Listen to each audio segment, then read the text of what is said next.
논술이 좀 더 어렵거든? 제 지문이? 서울대는 좀 없어졌고. 근데 진짜 어려운 논술 지문도 이거보단 좀 쉽지 않겠나 싶을 정도로 이게 범위를 벗어났어. 이게 이렇게 어렵게 내면은 문제 풀기는 안 어려운데, 그래서 문제 풀기가 안 어려우니까 좀 낼 수도 있겠다. 작년에 아마 선배들이 체감한 신체호 지문을 딱 봤을 때, 아, 좀 어려운데? 라고 한 것보다 어려워, 사실. 지금 연기교재에 나왔으니까 그렇지, 이거 수능에서 나왔으면, 이라이, 씨발! 하고, 굉장히 어려워했어요, 이거는. 다 읽고 무슨 말인지 모르겠어. 읽었는데, 문제는 풀겠는데, 난 어떻게 맞췄지, 뭐 이런 거 있잖아. 맞네. 근데 문제가, 이게 연계교재인 게 문제야. 이게 수능이면, 문제 맞췄으면 떼기고 치워버리면 되잖아. 연계교재에서 나왔다는 건 이거 변형해서 문제 낸다는 거 아니냐. 재수 없으면, 수능에서. 그럼 이해를 하는 게 문제야. 도대체 이건 뭐예요? 비용이 없잖아요. B형이 없는데, 무시하게 하지만 봐봐라. A형이 연계하지. 이거 A형이 연계한단 말이야. 문제 괜찮은데 하고 B형에서 써버려. 그러면 A형에서 B형으로 연계되잖아. 그럼 어쩔게요? 이게 되는 게 어려우니까 잘못하면. A형이랑 B형이랑 공통문제 나오는 거 이런 거는요. A형 난이도 해봤어요. B형 난이도 해봤어요. 그렇게 똑똑하신 분들이 아니야. 교육과정 평가원이 그렇게 우리한테 친절한 분들이 아니야. 전체 난이도 맞추는 거, 전체 난이도. 만약에 이렇게 냈어. 냈는데 이게 A형 난이도에 좀 너무한 것 같아. 다른 걸 이렇게 좀 쉬운 걸 낼 수도 있잖아. 근데 걔 나이도 모르잖아요. 그 결정적으로 난이도를 몰라. 심지어 교육과정 평가원장이 니네 수능 보고 있을 때 얘네들 데리고 응원 왔었단 말이야. 니네 응원 안 해드려. 그래서 제가 화이팅만 했잖아. 근데 그래가지고 우리 모여가지고 여기서 그 감자탕 먹었거든, 아침에. 줄수 있었냐? 네. 감자탕 먹고 막 있었는데 교육과정 평가원장이 얘기 막 하는 거야. 그래서 수능 6월, 9월 수준으로 나왔고, 그래서 그거 잘 보이네. 이런 수능 끝났더니 계속 뭐 윤현승이 울고 전화하고 죄송합니다. 뭐 죄송한데 왜 죄송한데 그랬더니 근데 먼저 알고 있었던 게 저녁에 이제 안영혁 이부 선생님하고 안영혁 선생님하고 이렇게 해가지고 우리가 권 선생님하고 소주 마시기로 했어. 약속을 해놓고서 약속 장소로 가는데 벌써 이부 선생님이 1교시 끝나고서 시험 과목했을 거 아니야. 그 선생님이니까 1교시 끝났더니 거기에 이제 부흥중에서 봤는데 부흥중에는 서울대 애들 봤단 말이에요. 권상이 뭐 이런 애들. 서울대 시험 치는 애들. 그런데 거기서 1교시 끝났는데 남자애 5명이 물판에 들었다는 거예요. 그러면서 보내주세요. 막 이럴 때. 1교시 끝나고 보내주세요 5명이면 엄청 어려운 거지. 뒤에 안 보겠다는 얘기야. 딱 그거 풀고 친구가 말 걸지 마. 그러니까. 그래서 이거는 진짜 어려웠겠다라고 해서 문제가 딱 나온 걸 나는 문제를 받고 근데 일단 화가 확 나는 게 뭐냐면 맞춤법 문제가 딱 나온 거야. 맞춤법 문제를 설명 없이 문법 문제에서 맞춤법 옳은 거 그런 거 문제가 나오면서 빡이 확 친 거야. 교육적이지 않거든. 과정 없이 결과만 맞추라고 하는 문법이 추구하는 바가 아니야. 너희가 문법 개념을 이해하고 보기를 통해서 충실히 너희 문법을 잘해서 도식으로 찾아가면 답이 나오게 돼요. 근데 만드가 틀리는 거, 붙이다 뭐 이런 거 있잖아. 이거 정말 몇 같네 라고 생각을 하고 그 다음에 봤더니 관동별곡이 나온 거야. 아싸! 막 이러면서 집합 때 아싸! 막 이러면서 우리 애들 엄청 잘 받겠다. 딴 애들은 관동별곡 사실 관동별곡 공부 안 한단 말이야 고3 애들이. 근데 선생님이 특강을 뭐 계속 해가지고 우린 충분히 했잖아. 그러니까 잘 받겠다. 윤현승이 전화기에 얼마나 잘 받나 이제 불렀죠. 선생님 죄송해요. 이게 뭐 잘 본편 아니에요? 등급상으로? 미친놈이 잘 본 건데 그지랄 하는 겨. 그러니까 그지랄 하니까 미국 갔다 온 놈이 영어로 3등급 맞지. 조졌다고 생각하고 조졌다고 지가 어려우면 옆에 애도 어려운데. 그렇잖아. 애들이 시험 딱 보고 처음에 말 걸지 말라 하다가 어려웠냐? 어려웠냐? 그러니까 분명히 그렇지. 근데 사실은 다시 보고 하니까 결정타는 어디서 날라간 거냐면 신체에서 날라갔다고 생각이 드는 거예요.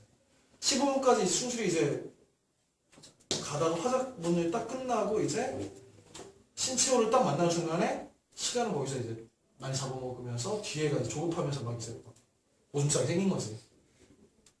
뒤에는 한 집은 높은 애들 많더라고. 그러니까 등급이 어떻게 보면 오랜만에 균형을 좀 이렇게 된 거지. 옛날에 그러니까 왜 그러냐면 모의고사가 3월 모의고사부터 10월 모의고사까지 만점이 1등급권이었단 말이야. 거의 한 문제 틀리는 거 정도. 그러니까 뭐가 있냐면 그 위에 부분이 다 만점으로 해가지고 다 떨어져 버린 거야. 사실은 그 위에 100점이 아니라 120점짜리, 130점짜리들이 있었던 거지 사실은. 걔네들이 100점 맞고 100점을 맞았기 때문에 표시가 안 났던 애들이 90점, 80 상위 이렇게 맞았던 거에 불과해. 그러니까 사실은 뭐 형준이 같은 경우에도 좀 되게 애석하지만 2등급 때 아주 높은 2등급, 1등급 바로 밑이란 말이야. 그러니까 실력이다. 나는. 그래서 지 생각에는 나 계속 만점 맞다가 높은 문제가 생기고 뒤에 옆에서 뭐 저거 채점하고 있으니까 옆에 놈이 그랬다며 저거 부정행위 아니냐고 이런 씨발 그러면서 펜을 떨어뜨렸다는 거야. 비인지적 능력이 부족한 새끼야. 담이 있어요. 담이 옆에서 막 내가 그냥 시간 내가 수능 보는데 만약에 세 문제 내가 마킹하고 있는데 옆에서 지랄을 해. 뒤질래? 그거 해야지. 네가 내 인생 책임질까지 씹어야 그거 해야 될 거 아니야. 너 나 데려갈래? 장가 너한테 장가 간다 하고 해야 되잖아. 네, 당당하게 근데 너무 어려웠어. 쫄아서 그래. 제스는 안 쫀단 말이야. 왜? 우리가 구조를 알아요. 컨닝하잖아. 그치? 컨닝 증명해야 돼. 부정행위했다고 증명해야 돼. 이거 증명할 거야. VCR 있어? 안 했다고 하면 되잖아. 선생님들 감동하시잖아. 명백하게 애들이 막 신고하고 지랄 핸드폰 있어요. 그 핸드폰이 딱 나오면 이거 어쩔 수 없잖아. 대부분 못 봤다고 한단 말이야. 감독 선생님들. 이거 독하면 안 되는 못 봤다고 하는 게 편하지. 컨닝 하잖아. 안 봐. 막 이러고 있어. 컨닝 할 수도 없어. 수능이 사실 컨닝 할 시간도 없어. 그런데 이제 참참 못하는 애들 있잖아. 9등급인데 나 6등급만 맞으면 이제 지방 전문대로 간다 이런 애들은 보면 본단 말이야. 이렇게. 한 줄 건너서만 보면 홀수형 짝수형 또 옆에 거 베껴가지고 빵점 맞아요. 병신이. 홀수가 짝수형 베껴가지고 빵점 맞고 이러면 안 되는 거고. 그런데 컨닝 아예 없지가 않아. 수능에. 오히려 더 있을 수 있는 게 왜 그러냐면 이거 증명해야 돼. 빨리 퇴근하고 싶잖아. 근데 막 보고서 써야 되고 얘가 어떤 놈이고 그럼 얘가 막 울고 있어. 와 선생님 봐주세요. 막 이렇게 제 인생이 걸려서 막 운단 말이야. 그러면 인간인데 그런 거 만들고 싶니? 니네라면? 안 만들고 싶지? 어떻게 해? 막 딴 데 봐. 딴 데 봐. 그러니까 이거는 선생님이 약간 과장한 거고 괜찮단 말이야. 니는 모의고사 할 때도 그러잖아. 낼 때 아이씨 안 되면 이렇게 하고 내잖아. 수능이니까 쌍놈들이 있어요. 솔직히 컨닝이에요! 막 이런단 말이야. 기질을 한번 하는 거예요 그냥. 기질래도 필요 없어. 씨발 이러면서 하면 되는 거지. 담이 있어야 돼. 담이 작다. 선생님 연습을. 스파링. 1박 2일 이틀에 한 번씩 안방 한 번씩 걸어줄게. 하는 게 컨닝 하라는 게 아니라. 자, 어렵습니다. 자, 사회학을 지배해온 경험주의 과학 모델은 은유를 최소화하고 객관적 지식의 생산을 강조하여 타당도, 신뢰도, 참여자 확인, 삼각 측량 등의 도구를 개발하는 것처럼 연구 방법의 세련화에 집중하였다. 첫 번째 문장부터 우리를 많이 괴롭히죠. 그러면 이렇게 문장이 너무 어려우면 주어하고 서술어만 이따 봐봐. 뭐야? 경험주의 과학 모델이라는 것은 뭐야? 사회학의 일부인가 봐. 사회학을 지배해온 일부인가 봐. 그치? 사회학에서의 경험주의 과학 모델이지. 그러면 이 모델은 뭐래? 지식의 생산을 강조했고 그 다음에 뒤쪽에 세련화에 집중했대. 연구 방법의 세련화에 집중했대. 그래도 어려우면 좀 더 보자는 거야. 봐봐. 일단은 이게 뭐야? 사회학이라고 하는 학문에 대한 이야기지. 그런데 여기에서 경험주의 과학 모델에 대한 설명이잖아.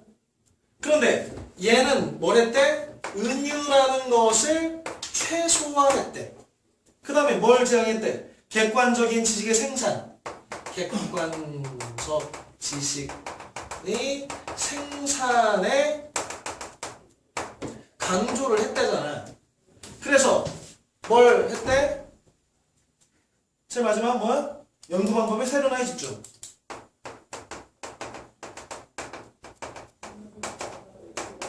세련화를 만들어내겠다라고 했대잖아. 그치? 구조는 이래. 그렇다고 구조를 안다고 너에게 이해가 됐다는 건 아니지. 물론 뒤를 더 읽어보면 좀 이렇게 두루뭉술하게 될 수도 있지만 아예 선생님이 이거는 이제 설명하고 가면 사회학은 어떤 학문이냐? 사회에 대한 학문이지.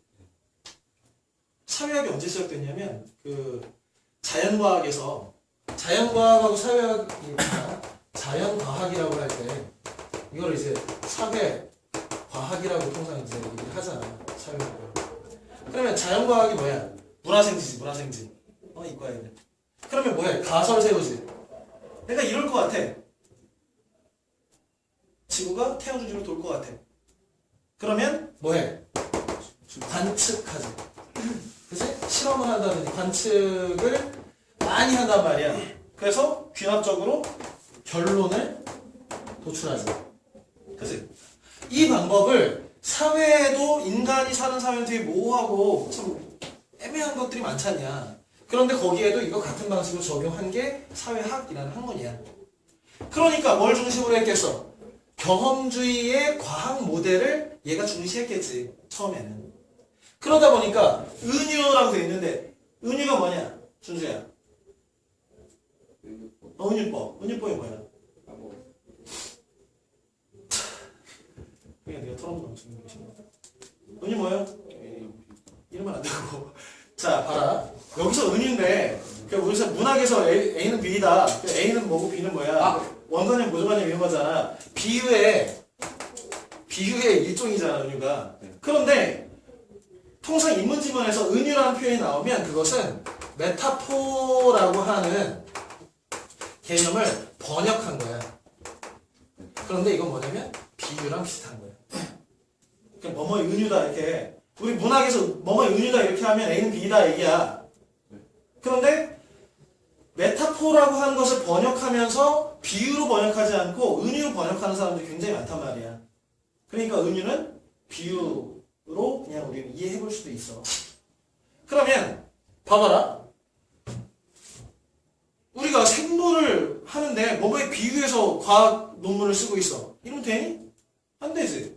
정확한 수치, 정량적인 학문이잖아. 양이 딱 정해져서 실험했더니 수소 몇 그램하고 산소 몇 그램을 해서 정기분해 했더니 물 몇 그램과 뭐가 발생, 이렇게 하는 거잖아. 여기에 감정이 들어가고, 비유가 들어가고, 이런 주관적 판단이 들어가면 과학은 아니지. 그러니까 사회학에서도 경험주의적 과학 모델. 이 경험주의도 선생님이 경험주의 하면 합리론, 경험론과 합리론이 싸우던 근대 인식론 얘기 가끔씩 들려오잖아. 생각이 안 나겠지만 데카르트, 베이컨 이런 얘기 했잖아. 이성론, 이성중심주의. 그래서 연역법을 쓰고 일반에서 개별을 가는 거고, 경험주의는 귀납법을 쓰고 그것은 개별에서 일반을 간다. 그래서 기억, 이형, 이응 이거 외우라고 했잖아. 생각나지? 여러분 생각나지? 이거 중요해. 이거 사실은. 경험주의라고 하는 건 뭐냐면 사실은 일반적 경험들을 토대로 해서 결론을 이끌어내는 귀납적이다라고 하는 얘기에 같은 말이야. 사실. 이런 것까지 아는 선생님은 이 글이 그닥 어렵지 않아. 그런데 너희는 어렵지. 그리고 이거 꼭 이렇게 알아야 한다? 아니야. 알면 좋지. 몰라도 돼. 그런데 니네가 그냥 경험주의 과학 모델 하면 뭐야? 사회학에서 경험을 바탕으로 한 과학적 모델을 얘기하는구나. 이렇게 알면 되잖아. 그치? 그러니까 사실은 이런 구조를 갖고 있단 말이야. 왜 이게 이렇게 설명하냐면 뒤쪽에서 이것들에 대한 이야기들이 계속 나오니까 선생님이 한번 풀어낸 거야. 자, 그러니까 당연히 은유를 배제하고 메타포를 배제하고 비유를 배제하고 객관적인 지식의 생산을 하기 위해서 연구 방법을 세련화하려고 삼각 증량이라든지 참여적 확인이라든지 신뢰도의 타당원들한테 이런 도구들을 개발했다는 얘기지. 뭔 얘기인지 알겠니? 올라. 하나. 이는 단순히 사회학 연구에 대한 태도의 문제가 아니라 근대성 네모쳐놓고요. 근대성을 구성한 과학주의 네모치고 자체의 내재한 문제였대. 이건 뭐야? 근대성이라고 하는 것이 과학주의라고 하는 것을 가지고 있고 그것이 내재한 문제가 이런 경험주의 과학 모델의 문제점이래. 야, 선생님이 맨날 근대 문학 하면서 근대 모더니즘, 모더니티 하면 뭐라고 했어? 어?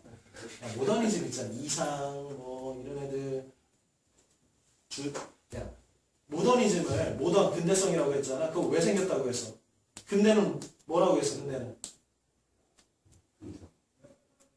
이성. 생각나냐? 합리주의. 이성중심주의. 그치?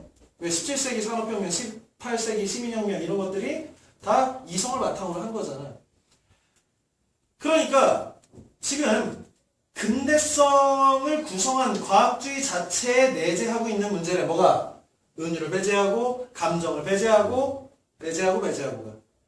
이해되죠? 지식인들의 글쓰기에서 구분되어왔던 과학과 문학. 자, 뭐가 분리됐대? 과학과 문학이 지식인들의 글쓰기에서부터 분리가 됐대요. 그럼 과학은 뭐고 문학은 뭔데? 19세기 거치면서 각기 분리된 영역에서 뿌리내렸다. 문학은 신미, 아름답다, 밉다, 윤리, 옳다, 그러다, 인간성, 인간답다, 인간답지 않다, 도덕성, 옳냐, 그러냐, 의 가치와 연결되어 은유적이고 애매모호한 언어에 대한 권리를 갖게 되었대. 다시 말해서 이런 애매모호하고 은유는 누가 주로 사용한다? 문학 거다. 그러면 과학은 이런 거 안 한다겠지. 분리됐다고 하니까. 과학에게 언어는 객관적이고 정밀하고 왜? 정량적인 학문이지. 객관적이 정밀하고 모호하지 않고 비맥락적이고 맥락이 없이도 알 수 있어야 된다는 거야. 비은유적이고 비유를 통하지 않고 설명할 수 있어야 돼. 과학은 1 더하기 1은 2야. 이게 무슨 비유는 아니잖아. 그치? 주어졌다. 하지만 세모치고 뒤쪽이 중요하죠. 사회학에서 도의 동그라미 써라. 뭐야? 같은 거지. 뭐랑? 과학과 같은 거지. 그지? 지식 생산 은유와 같은 문학적 장치가 사용된다. 아, 과학 같은 게 아니라 문학과 같은 거네. 자, 여기 보자. 지금 사회학에서도 요쪽과 같은 은유를 사용하기도 하는데 그게 뭐야? 지식 생산 은유라고 하는 것을 사용한다는 거야.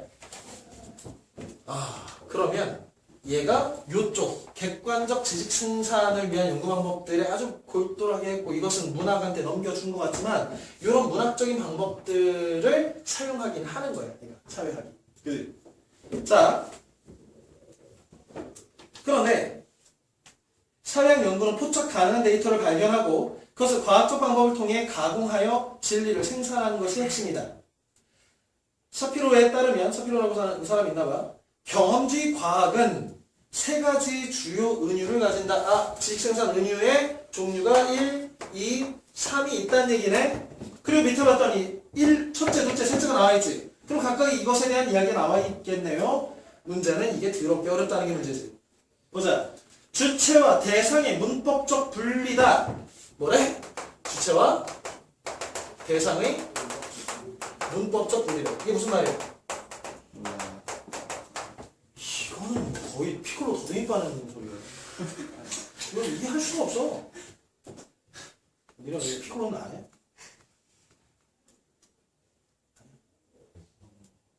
자꾸. 자, 봐라. 주체와 대상의 문법적 분리래. 더 읽어봅시다. 이해가 안 되니까. 읽은다고 이해가 되지 않겠지만. 연구 주체를 자신으로부터 실제로 분리 가능한 대상인 것처럼 다루고 이에 대해 쓴다. 그 결과 인간 실천을 아무런 의미도 지니지 않는 비가시적 사물처럼 만들어버린대. 뭐가? 주체와 대상의 문법적 분리가. 우리 똑똑한 무거랑 무슨 얘기냐? 네, 정환아, 이게 무슨 말이냐? 자기 응. 사람이 그러니까 연구 대상인데 사람이 다룰 수 없는 물체라고 생각하고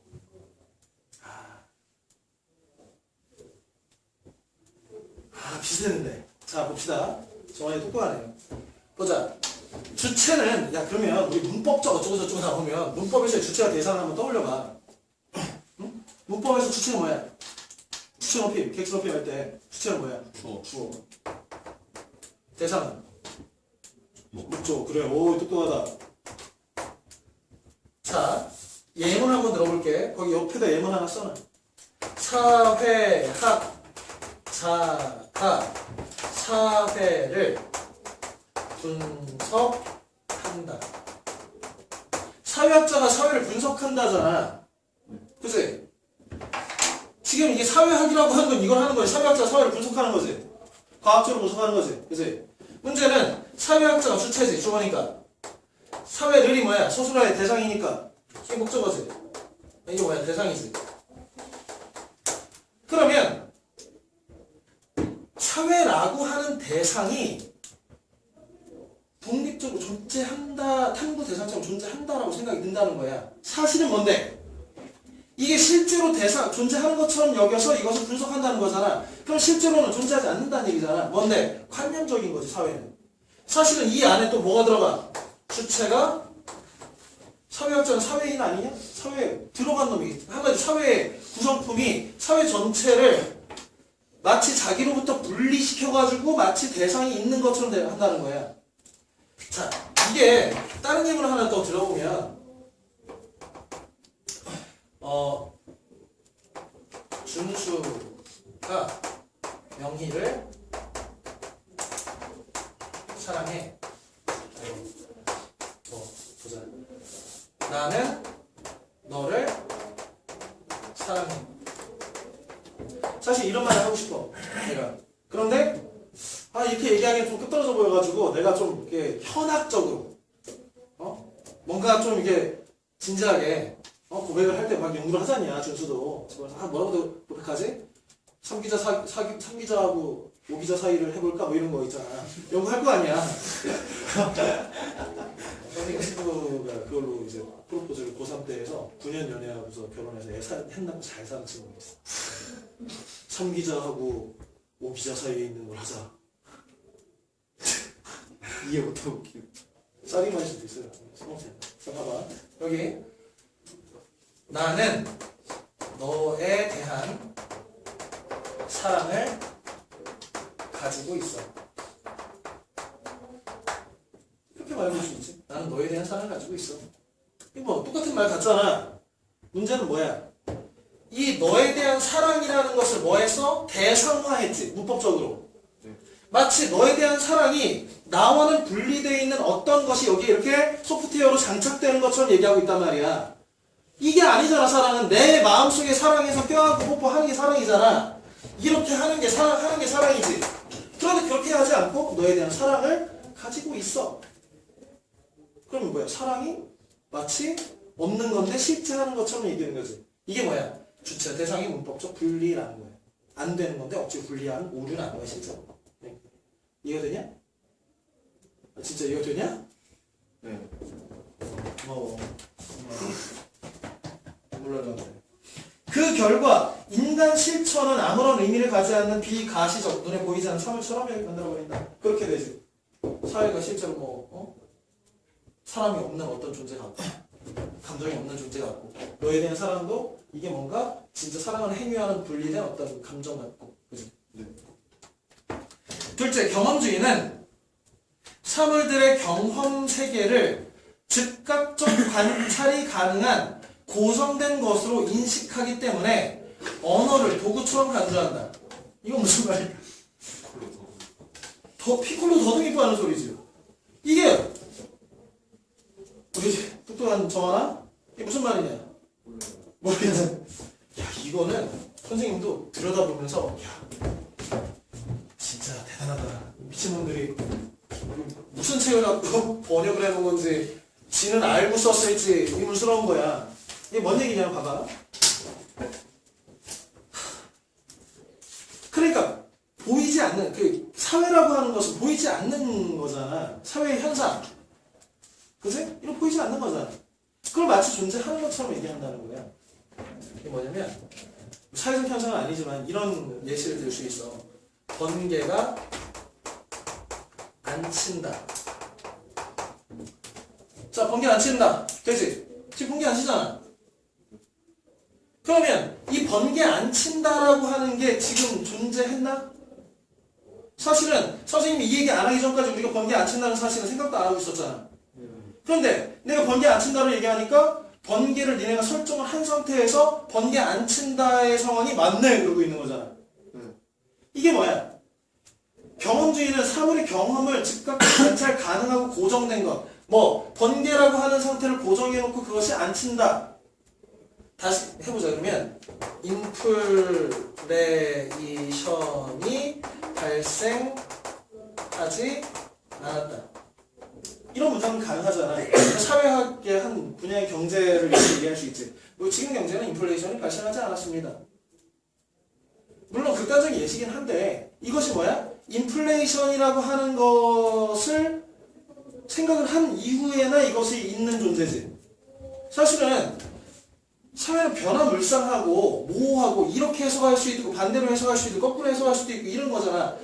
자연과하고 다른 거잖아. 그런데 그것을 어떻게 가정을 하느냐에 따라서 내가 어떻게 얘기하느냐에 따라 그게 마치 고정돼서 관찰되고 경험된 것처럼 지금 우리는 번개가 안 친다 경험하고 있는 거 맞잖아. 그치? 그런데 그런 것은 사전에 전제가 돼 있단 말이야. 번개라는 현상이 전제되고 내가 그걸 생각해야 돼가 전제되어 있으니까 이것이 마치 우리가 지금 번개 안 치는 상황을 관찰하고 이것이 고정된 어떤 상황인 것처럼 느끼는 거지. 변화하는 것이고 이게 전제된 것인데. 그치? 자, 다음 보자. 셋째, 경험주의는 관리 은유라는 걸 사용하는데 관리 은유 동그라미 칩시다. 그럼 뭐야? 뒤쪽은 관리 은유에 대한 설명이 나오겠지? 통제될 필요가 있는 문제를 규정하고 잘라. 통제될 필요가 있는 문제를 영역을 문제를 규정한대. 이를 바탕으로 연구 질문을 구성한대. 자, 일단 자릅시다. 여기까지. 이게 뭐냐면 통제될 필요가 있는 영역을 문제로 규정해서 이를 바탕으로 연구 질문을 하는 게 뭐야? 관리 은유인데 관리 은유는 비판의 대상이지. 이게 뭐 하자는 얘기예요? 예를 들어서 이것도 옆에 예를 하나 써놔봐. 아, 선생님이 예를 찾느라고 아주 머리가 탈모가 생겼지. 예쁜은 또 선생님 또 이거 녹화했다가 또 성희롱이라고 하더라고. 잘생긴 1교시에서는 남학생들밖에 없어가지고 선생님들이 막 찾는데 조심해야지. 잘생긴 남학생이 부자연스럽네. 잘생긴 남학생이 공부도 잘한다. 어때? 선생님의 이건 논문 주제야.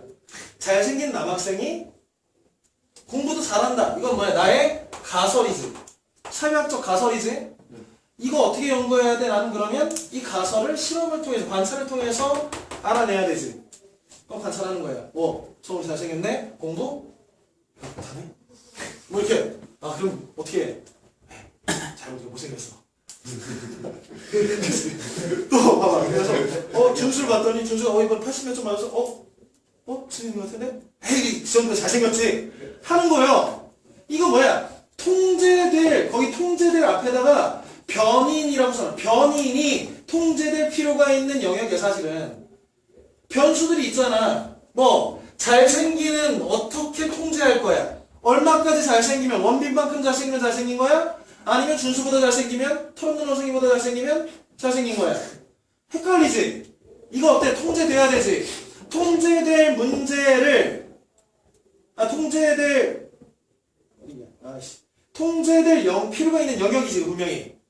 야, 공부 잘한다는 뭐야? 예를 들어서 준수를 봤더니 못생겼어. 그런 성적이 나왔어. 씨발. 그럼 어떻게 해? 내신. 이렇게. 내신 보자는 거지. 봤더니 공부 못하네. 역시 나는 맞았어. 내신을 봤더니 내신까지 좋아. 이거 씨발. 걱정이. 그럼 나 이거 너무 쓰다 말고 어떻게 해? 굶어야지. 이러면 어떻게 해? 공부 잘하는 것은 공부를 잘하는 거야. 24시간 앉아 있는 거야. 빵점 맞아도 잘 앉아 있는 거야. 그냥 공부를 계속 하고 있는 거야. 또 잘하는 거네. 그랬더니 결국에는 준수가 그냥 못하는 거야. 통제대 변인들이 있는 거야. 사실 잘생기는 거고 공부 잘하는 거는 뭔데? 그지? 그것을 문제로 삼아가지고 자기 맘대로 바꿀 수 있다는 거지. 그러니까 이거는 뭐야? 은유지. 그지? 봐봐. 그래서 이를 바탕으로 연구 질문을 구성한대. 그러니까 안 되지. 그런데 뒤를 봐봐. 자료는 관리되고 밑줄. 변수는 조작되는 조작 밑줄. 연구는 디자인되고 디자인 밑줄. 시간은 순서대로 짜여야 하고 밑줄. 생산되어야 하며 밑줄. 실험되어야 한다. 되어야 한다는 뭐야? 이 명제 중에 니네가 아주 기본적으로 자인 명제와 졸렛 명제라는 게 있어. 이 몰라도 돼. 이건 뭐냐면 뭐뭐이다야. 우리 비동사의 독일어 버전이 자인이야. 비동사 이다, 뭐이다. 이거는 뭐뭐이어야 한다. 자, 서울은 수도이다. 맞지? 서울은 수도이어야 한다. 맞냐? 아니지. 옛날에 이걸로 현재가 속여먹었어. 우리 백성들을. 그래가지고 위원으로 해가지고 서울시 그 이전 반대를 했단 말이야. 사실은 헌법재판소 소장들이나 기득권층이 부동산이 다 강남에 딱 아파트를 몇 개씩 갖고 있는데 딱 떨어지면 안 되잖아. 그래가지고 위헌 판결을 내면서 서울 수도 이전하려고 했잖아. 나중에 세종시로 줄어들긴 했는데 그때 이걸 했어. 서울은 수도이다. 어쩌라. 그러니까 은근슬쩍 뭐 말을 막 중간에 어려운 말을 막 쓰더니 그래서 그렇대. 사기꾼들이야. 아무튼 다른 거야. 이건 뭐야? 객관적인 거지. 그치? 과학적. 1 더하기 1은 2라는 거잖아. 1 더하기 1은 2여야 한다. 맞나? 틀리단 말이야. 이건 뭐야? 가축 판단이지. 다시 말해서 주관적인 것이지. 그러면 지금 여기에서 선생님 밑줄 치라고 하는 거 관리되고 조작되고 디자인되고 지금 관리 조작하는 거 보여줬지 선생님이. 이 명제를 성사시키기 위해 선생님이 막 변수 바꾸는 거 봤잖아. 디자인되지.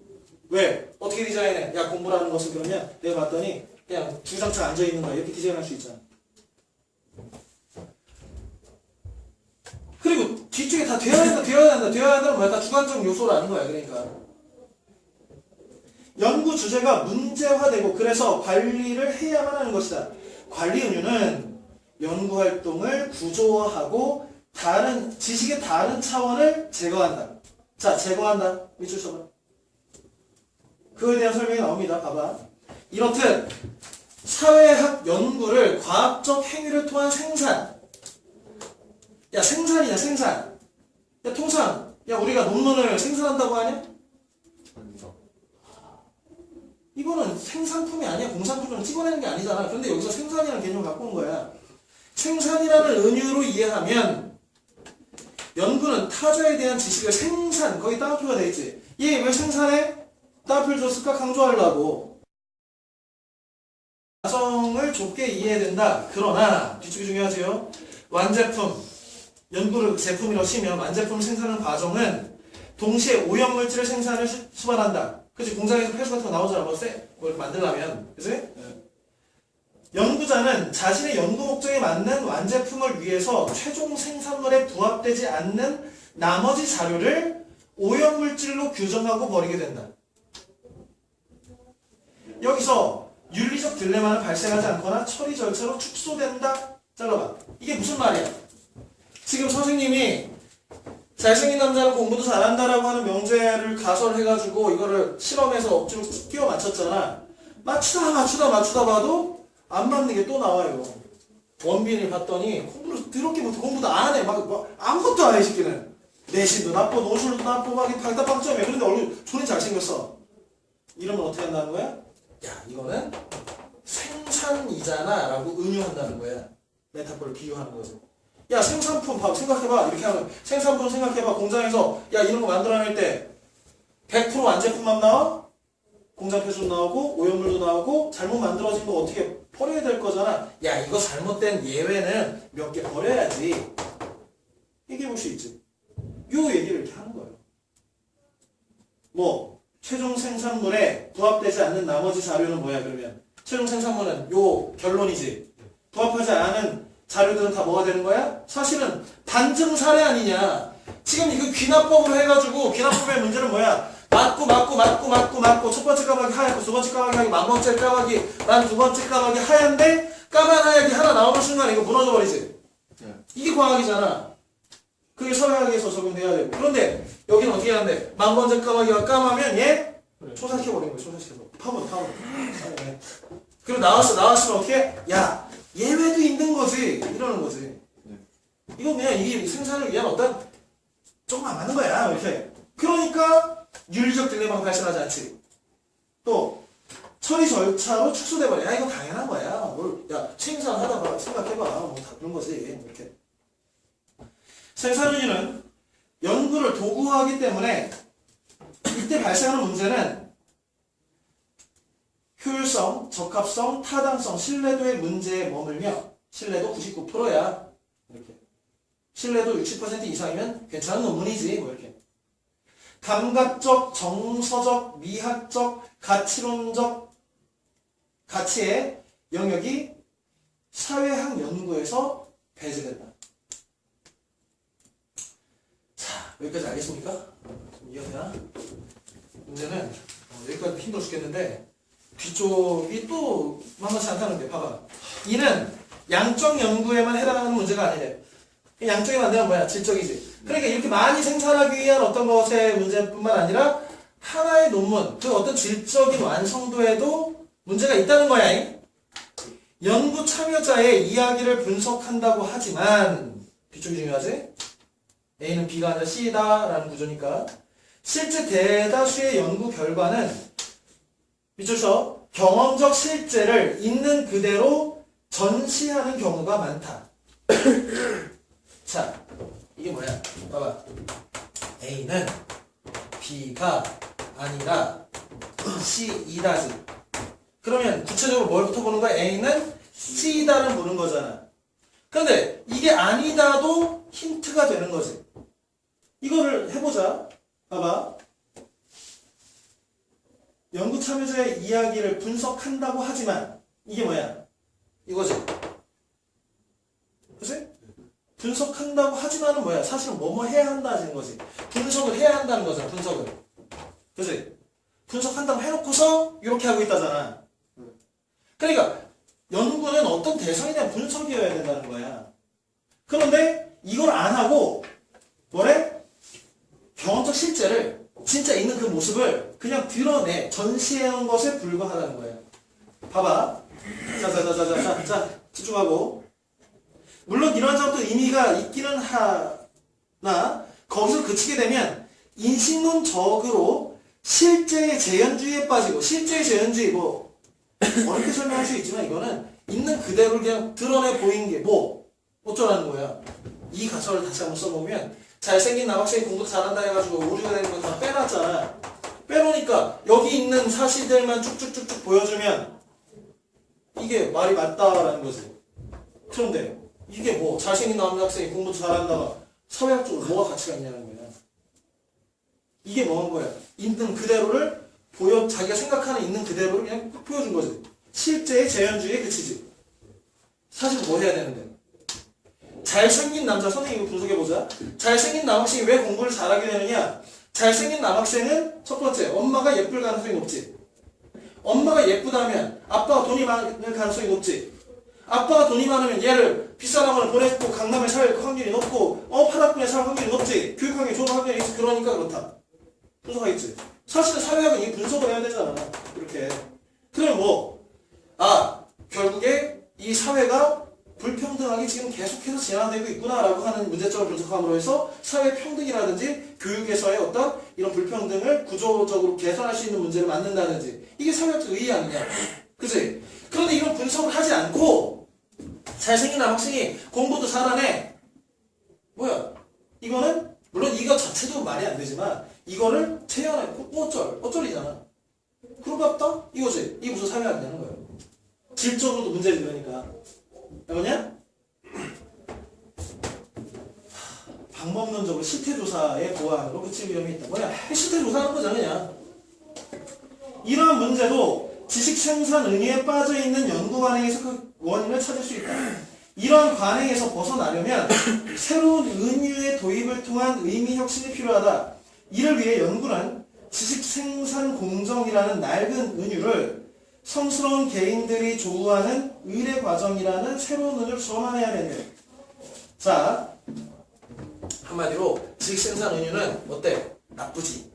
그러니까 얘가 이것만 해가지고는 안 돼가지고 이것들을 쓰기는 하고 있지만 이것도 이런 문제점들이 있네. 그러니까 새로운 은유를 써야겠지.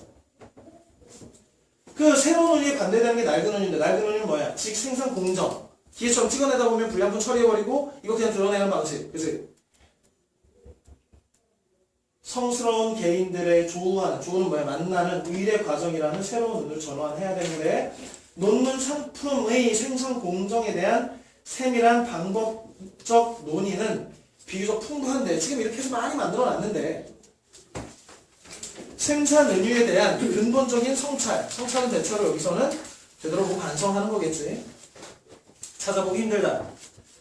의례 은유는 연구에 의례라는 속성을 부여함으로써 새로운 의미의 적합성을 만드는 것이다. 물론 이 과정에서 양자의 긴장, 양자가 뭐야? 양자의 긴장이라. 이 양자는 두 놈이잖아, 두 놈. 그치? 뭐가 두 놈이야? 하나는 뭐고 하나는 뭐야? 양자의 간의 긴장이 있대. 다시 읽어보자. 의례은유는 연구에 의례라는 속성을 부여함으로써 새로운 의미의 적합성을 만드는 것이다. 물론 이 과정에서 양자 간의 그럼 의례은유가 하나겠지.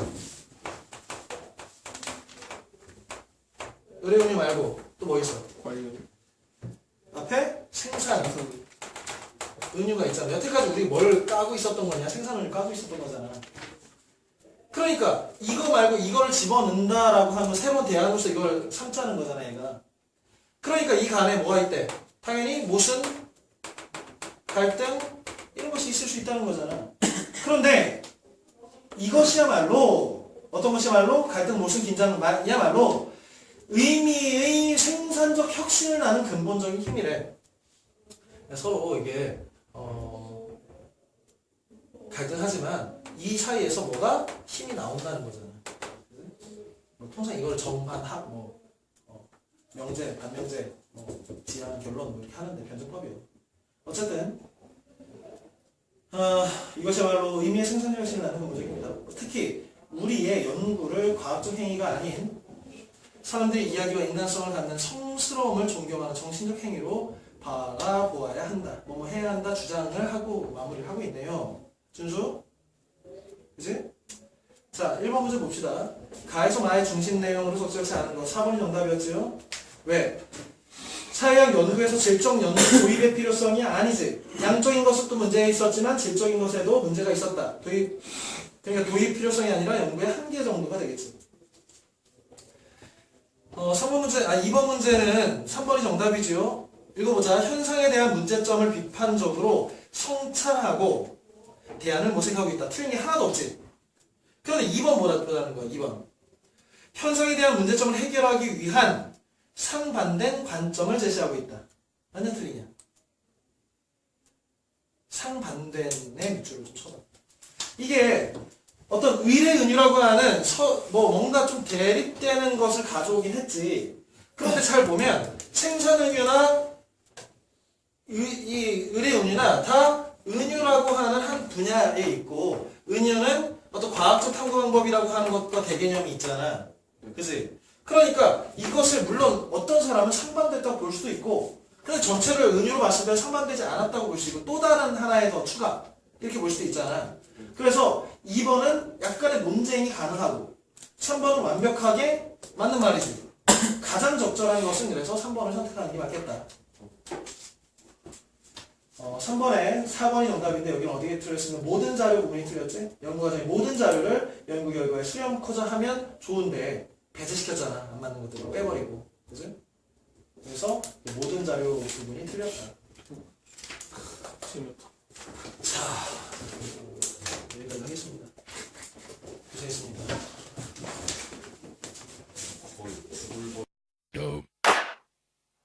do do do do do do do do do do